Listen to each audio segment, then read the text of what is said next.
voici un autre de jardin chaleureux. C'est dans ce petit hameau bourguignon que se sont installés il y a 14 ans Jean-Pierre et Guylaine. Heureux propriétaires d'une maison et de son immense terrain, ils se consacrent depuis à leur passion commune, le jardinage. Et c'est leur jardin que vous avez élu 20e du classement. Le terrain de Jean-Pierre et Guylaine mesure plus de 5000 mètres carrés. Le couple a donc dû faire preuve de patience afin de créer un jardin adapté à leur climat continental. C'est l'occasion pour eux de replonger dans les photos du terrain dans son état d'origine. C'était vraiment nu. Hein. Ah ouais. Mais ça manquait de fleurs, hein. Ah ouais. Quand on est arrivé ici, le bonheur pour nous, c'est que c'était une prairie. Il y avait tout à faire. On s'est dit, chouette, on va pouvoir s'exprimer comme on veut. Une grande prairie que Guylaine et Jean-Pierre ont su aménager avec goût. Après avoir planté les premiers arbres, le couple s'est ensuite attelé à créer des îlots colorés. Mauve, rose, rouge, blanc, violet, chaque massif possède son propre thème de couleur. On aime surtout le jardin à l'anglaise. Il faut qu'il y ait toujours quelque chose de fleuri.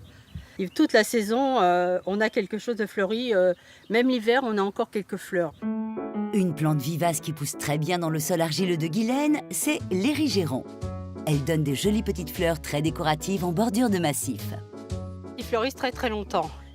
Ils fleurissent depuis fin mars et ils vont fleurir jusqu'à l'automne. L'entretien, elle se débrouille toute seule.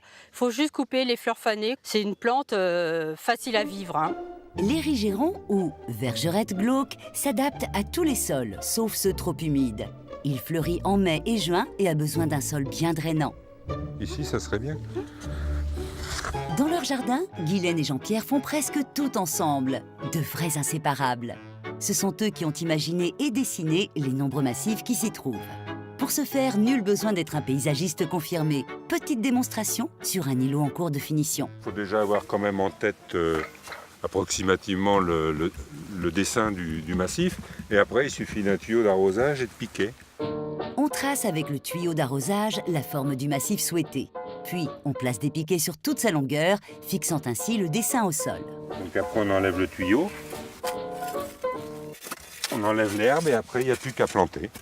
C'est facile si la terre n'est pas trop dure. Effectivement, rien de plus facile, il suffit juste d'avoir le matériel adéquat. Après l'effort, le réconfort. Et quoi de mieux qu'un bon petit bain de bassin pour se détendre? Celui-ci a été joliment aménagé avec des plantes, des nénuphars, des lotus et même des poissons.